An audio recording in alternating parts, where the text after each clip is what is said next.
conversa com a gente agora é a senadora pelo PT de Pernambuco, Tereza Leitão. Bom dia, senadora, bem-vinda mais uma vez ao Jornal PT Brasil. Bom dia, Ju, bom dia a todos que fazem o Jornal PT e a todos que nos escutam e nos assistem nesse momento.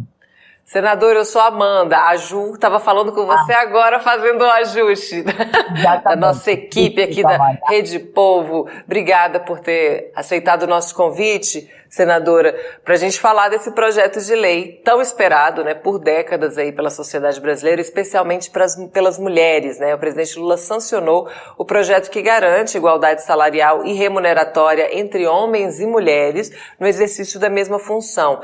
E eu gostaria que a senhora comentasse essa conquista histórica para as trabalhadoras, né, e todo o trabalho que foi realizado aí pelas bancadas do PT no Congresso Nacional até a gente chegar à sanção dessa lei.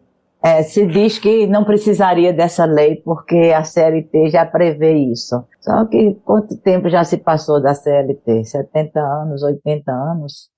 E a gente não tem esse direito efetivado. Então, o grande salto de qualidade desta lei é que ela é específica para nós mulheres. Ela não apenas repete a obrigatoriedade da igualdade entre homens e mulheres, como ela também cita mecanismos para que isso ocorra, como a publicação de relatórios semestrais, como a necessidade de plano de ação naquelas empresas onde a igualdade não existe, tem que começar a se preocupar e a focar para que ela exista. E a questão da fiscalização e das multas. Então, acho que isso vai ajudar, sim, a que a gente alcance esse direito que as mulheres têm.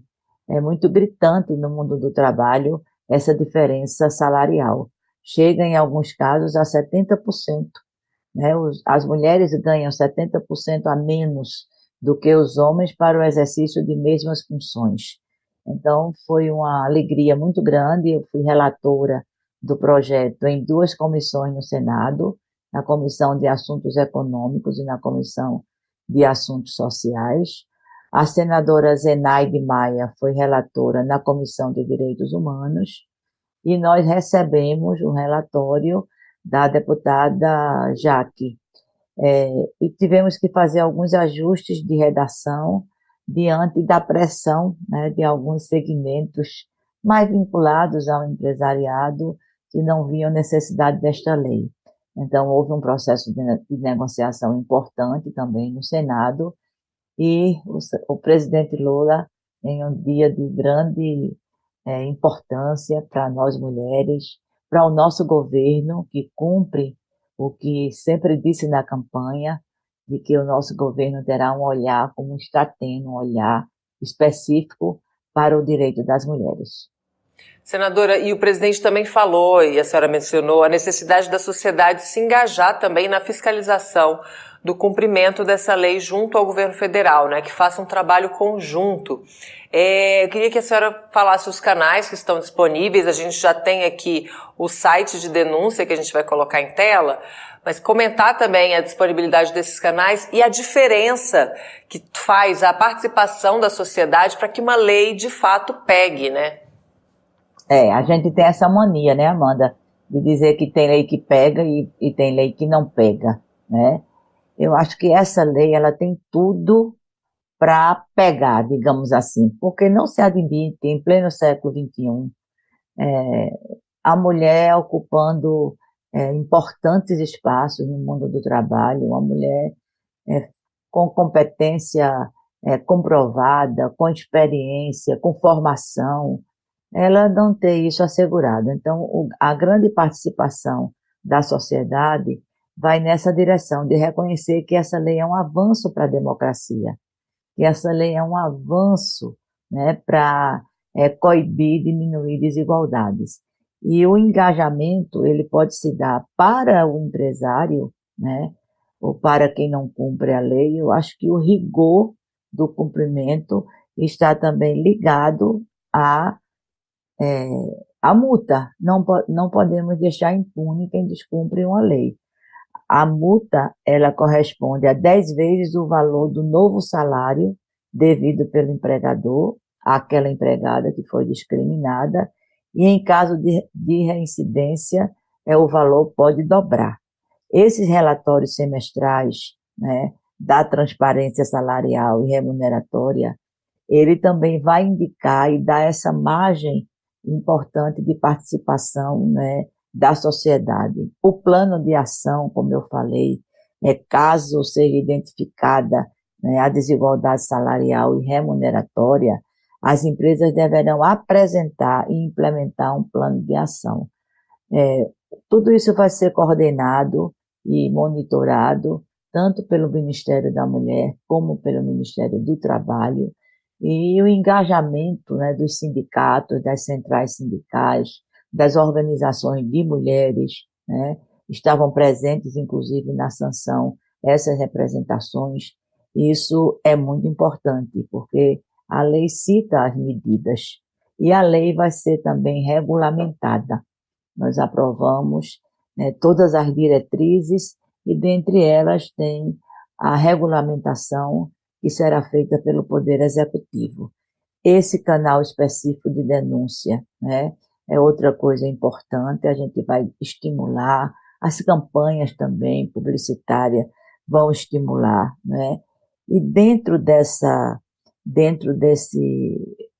âmbito mais amplo, né, da igualdade salarial, há também uma preocupação com a promoção e implementação de programas de diversidade, de inclusão no ambiente do trabalho, voltados para a capacitação de gestores, lideranças, empregados e empregadas, e respeito à temática da equidade entre homens e mulheres no mercado de trabalho. Eu acho que esse debate que terminou por envolver, né, essa lei, o grande destaque que foi dado a ela na imprensa, tudo isso, Amanda, são elementos que nos levam a um engajamento maior, né, no cumprimento desta lei. Nós não podemos qualificá-la como uma lei que não vai pegar, né? Pelo contrário, a gente tem que fazer toda uma luta, porque ela veio com muita legitimidade social, ela veio dentro, né, de um dos pilares do nosso governo, que é o combate às desigualdades, é a inclusão, e, portanto, eu acho que ela está bem de acordo com o que a gente está debatendo nas organizações das mulheres, nos governos também, que é o direito pleno das mulheres em todos os âmbitos. E esse foca em um âmbito importante, porque ele se comunica com outras políticas. Uma mulher que tem autonomia econômica, uma mulher que pode planejar a sua vida, inclusive se tiver um companheiro agressor, violento, que muitas vezes por ela não ter condições econômicas, não ter autonomia financeira, se prende a ficar com esse homem, é uma condição, né, salarial, uma condição que lhe dê liberdade, pode levá-la também a olhar uma relação violenta, uma relação abusiva, com outros olhares. Se comunica com a própria produtividade. Os dados que a Secretaria, que o Ministério das Mulheres apresentou, são bastante alvissareiros. As mulheres são responsáveis por 0,2% do PIB. Então, mulher ganhando igual ao homem, a gente sabe que esse salário move o consumo, move outro tipo de atividade, outro tipo de área produtiva que as mulheres implementam. Então, é uma lei de alcance social, de alcance político, muito importante para nós. Com certeza, tem aqui saudações, o Alberto Quirone diz grande Tereza, Josi Negreiros te dá bom dia, Vinic Victor diz aqui, senadora de luta, igualdade salarial é fundamental para fortalecer a democracia, sim, a igualdade salarial, o pessoal está aqui saudando, e o Nildo Cabral, ele comenta aqui também que o fenômeno da terceirização produziu essa precarização no mundo do trabalho no Brasil, né, e muitas pessoas jurídicas, uberização, desmonte da CLT e entidades. Então, ele elogiando aqui também a lei. A Josi Negreiros, ela diz que é um pouquinho cética, né?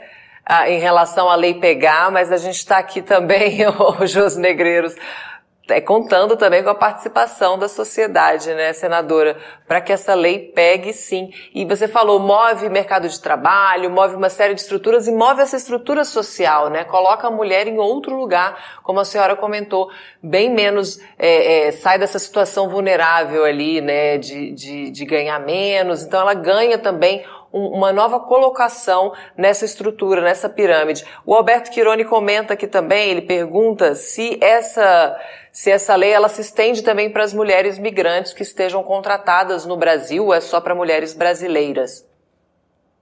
Não, ela se estende se o empregador é brasileiro, se ela está com um vínculo, não é, num país, é evidente que ela tem direito aos benefícios dessa lei.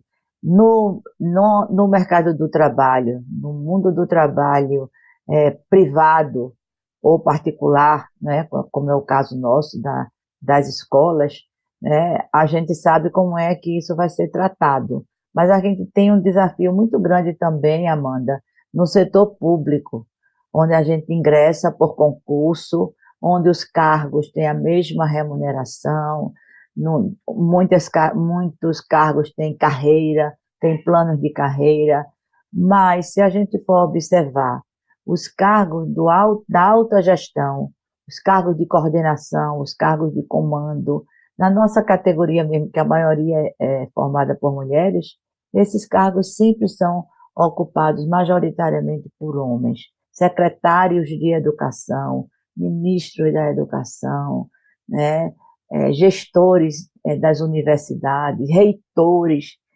Há uma preponderância muito grande de homens também, apesar das carreiras públicas terem essa equidade, terem essa igualdade salarial, os cargos de mais comando, né, eles também têm ficado, em sua maioria, com homens. Então, essa lei eu acho que vai empoderar as mulheres, vai mostrar que é possível a gente avançar com a força de uma lei que tem legitimidade. Não vai ser fácil, é evidente, não é que a gente seja cética, a gente tem que ser realista, por isso que a gente tem que se organizar. Tem que se organizar nossas entidades, conhecer a lei, conhecer quais são os mecanismos para ela ser devidamente efetivada. Você citou já o canal específico de denúncia, e ela vai ser pauta constante, com toda certeza, das reivindicações dos trabalhadores e trabalhadoras.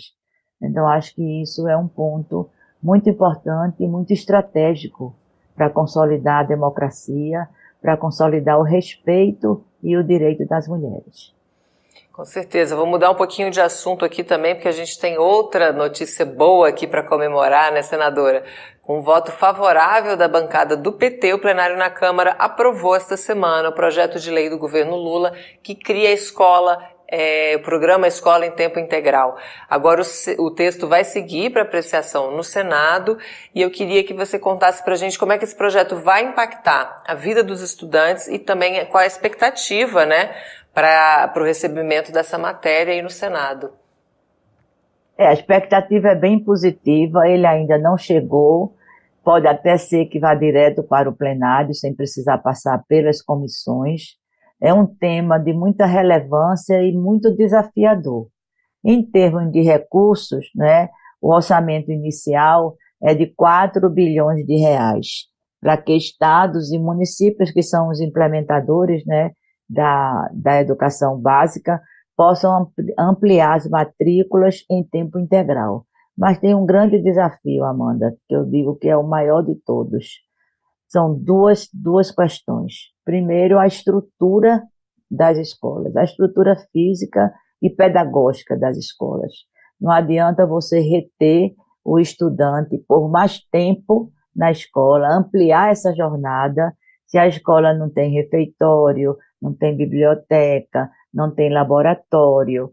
Tudo isso é necessário e imprescindível para a ampliação do tempo. Os alunos lá de Pernambuco, que é um dos estados que tem o maior índice de escolas já agora, né, que praticam a jornada ampliada, a chamada escola de tempo integral, quando a gente começou muito lentamente, com 13 escolas. Depois veio uma febre de ampliar, sem esses cuidados. Hoje já se tem esses cuidados com as escolas de referência. mas antes não tinha. E os meninos reclamavam muito, porque diziam, isso aqui está parecendo a pedagogia do confinamento. A gente fica na escola sem ter coisas alternativas, criadoras, que ampliem a nossa formação. Então, eu diria que a escola de tempo integral ideal é a escola que trabalhe a educação integral, a formação integral, que aproveite essa ampliação do tempo para ampliar os horizontes de formação, de capacitação, tanto dos estudantes quanto dos professores. Mas é uma notícia muito bem-vinda, né, porque agora ela se torna uma política coordenada pelo MEC. A gente passou por 5 ministros da educação no governo Bolsonaro, foi uma área muito prejudicada, sem nenhuma coordenação federativa, e os estados foram fazendo aquilo que eles tinham condições de fazer, ou que achavam que deviam fazer. Hoje o programa ganha força de lei e, portanto, vai definir essa relação federativa entre estados, municípios e União, antes da gente consolidar o nosso sistema nacional de educação, antes da gente aperfeiçoar, né? E acho que isso pode ser um meio de aperfeiçoar, né, o regime de colaboração. O Plano Nacional de Educação, ele já estabelecia essa meta, né, essa educação em tempo integral, a atingir no mínimo 50% das escolas públicas, né, e 25% dos alunos, né, da educação básica. Então, essa lei vai fomentar isso, sem sombra de dúvida. Mas temos que ter esse cuidado para não fazer gambiarra, para estender o tempo sem ampliar a organização curricular, sem ampliar a relação com a comunidade, sem ampliar outras alternativas e outros ambientes, né, escolares que podem promover, sim, uma educação integral, combinando com o tempo integral. Maravilha. E tem um detalhe, já ia esquecendo, Amanda, temos que pensar com muito cuidado na educação de jovens e adultos. Jovens e adultos estudam de noite, porque eles trabalham, né? Como é que esse modelo, quando a gente tem em alguns municípios pequenos, apenas uma escola de ensino médio, por exemplo, que oferece toda a educação básica, o fundamental e o médio, vai dialogar e garantir o direito à educação dos jovens e adultos, que não estudaram no período considerado a faixa etária própria, por razões, né, da sua própria circunstância de vida, mas que têm esse direito. Então é um desafio a gente acomodar isso com a nossa realidade. Perfeito, senadora. Beth de Brasília diz aqui, ó, eu sei que é errado dizer que somos fãs de políticos, mas eu admiro muito a Tereza, deixou aqui o carinho para a senhora, da Beth aqui, para a gente encerrar essa entrevista hoje, agradecendo muito a sua participação aqui mais uma vez com a gente. Seja sempre muito bem-vinda a esse espaço, senadora. Obrigada, Amanda. Eu que agradeço a você, a toda a equipe da TV PT. E vamos que vamos. Vamos melhorar a vida do povo brasileiro, porque afinal de contas o Brasil voltou. O Brasil voltou a ser feliz. Obrigada, senadora. Bom dia.